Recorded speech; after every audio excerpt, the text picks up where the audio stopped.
সকাল বন্ধুরা, সবাই কেমন আছো? আশা করছি সকলে ভালো আছো, সুস্থ আছো। আর তোমাদের ভালোবাসা, ভগবানের আশীর্বাদে আমরাও সকলে ভালো আছি। আবার একটা নতুন ভিডিও নিয়ে চলে আসলাম তোমাদের সঙ্গে শেয়ার করতে।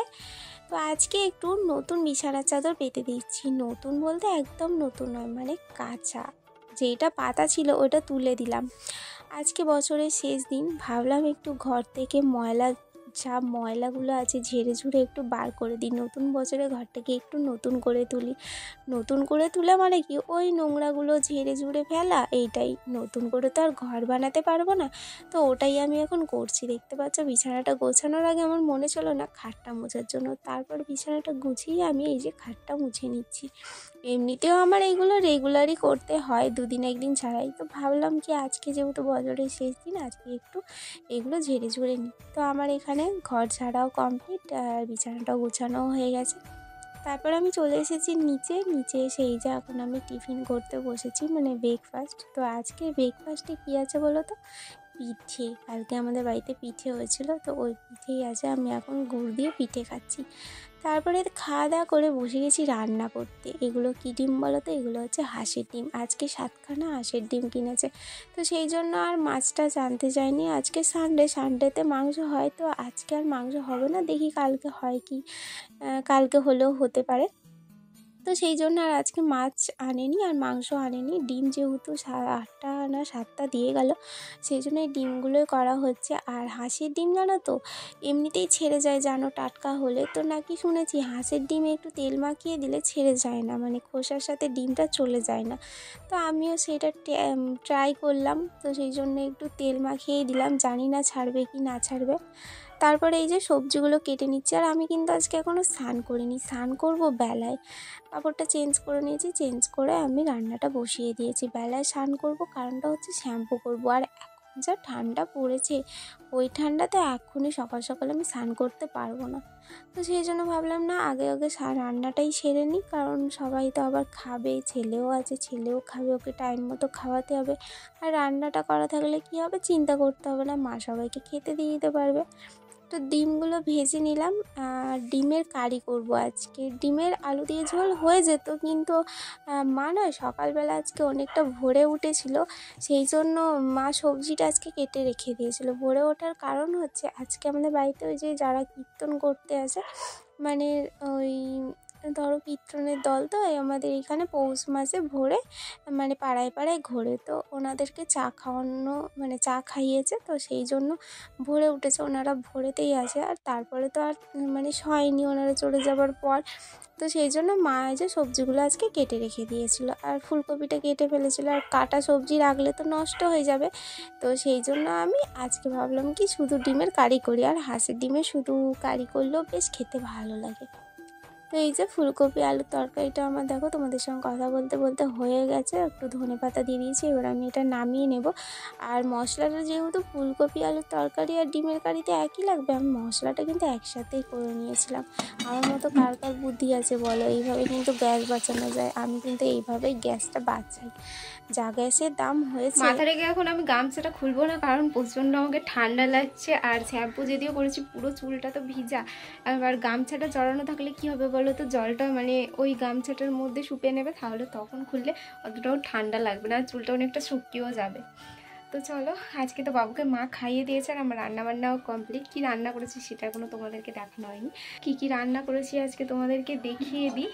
আর খাওয়া দাওয়াটাও সেরে নিই, কারণ একটার বেশি হয়ে গেছে। তো চলো নিচে যাই।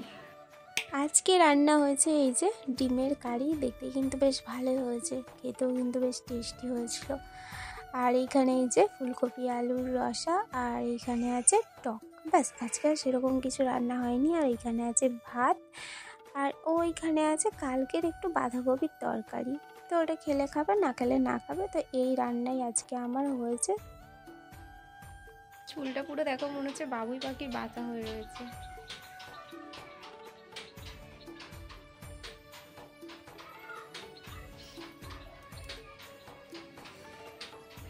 এই জায়গাটাকে তো আমার প্রত্যেক দিনই গোছাতে হয়, দেখতেই পাচ্ছ কী অবস্থা। আমার ছেলে এই অবস্থা করেছে, কোথায় যে কী ছিটিয়ে ফেলেছে সেটা তো আমি নিজেও জানি না, এখন খুঁজে খুঁজেও পাচ্ছি না।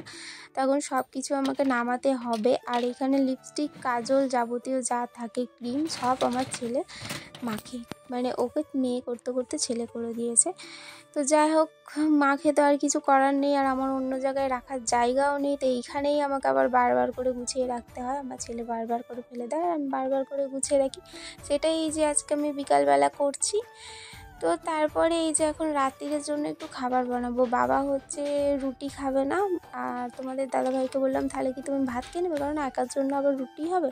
তাই বললো, আমি ভাবলাম কি তাহলে প্রেসার কুকারে একটু ভাত বসিয়ে দিই, ভালো হবে, তাড়াতাড়ি হয়ে যাবে। তো আলু সেদ্ধ, বেগুন সেদ্ধ, টমেটো সেদ্ধ ভাত বসিয়ে দিয়েছিলাম। তো ওই ভাত গরম গরম বাবুকে খাইয়ে আমরাও সবাই খেয়ে নিলাম। আর বাবুকে আজকে ভাত দিয়েছি, যেহেতু রুটি হয়নি, তো সেই জন্য ওকে আজকে ভাতটাই দিয়ে দিয়েছি একটুখানি। আর গরম গরম ভাত খেলে অসুবিধাও নেই, এমনিই ওকে ডাক্তার ভাত দিতে বলেছে। আর যেহেতু শীত ঠান্ডা, সেই জন্য একটু রুটি দিই, কারণ ও রুটিও তো পছন্দ করে।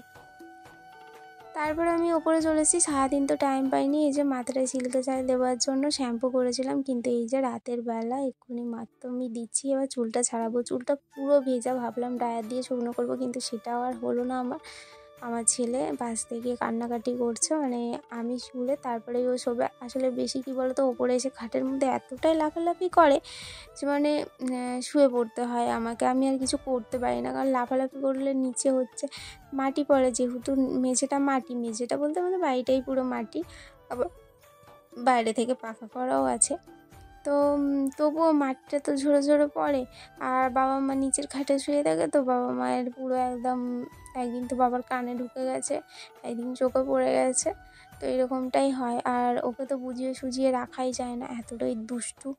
বাপরে, তোমরা তো দেখতেই পাও, প্রচণ্ড প্রচণ্ড। আর আমি তো সবটা ক্যামেরা ক্যাপচার করতে সবসময় পারি না, বিশাল বিশাল দুষ্টু। তো যাই হোক, এর সিল্কের শাড়িটা মেখে নিলাম আর চুলটা এবার ছাড়িয়ে নিচ্ছি। ওর বাবা এখন ওকে সামলাচ্ছে, আর হচ্ছে ওর বাবা এখন ওকে ধরে আছে ওইদিকে। আর চুলটা কিন্তু প্রচণ্ড ভিজে, জানো তো, দুপুরে চুলটা একদম শুকনো হয় না। আর শীতের সময় না, শীতের সময় তো রোদ্দুর একদম থাকেই না। আর কি হয়েছে জানো তো বন্ধুরা, এই জন্য না আমার মনটা খুব খারাপ হয়ে যায়।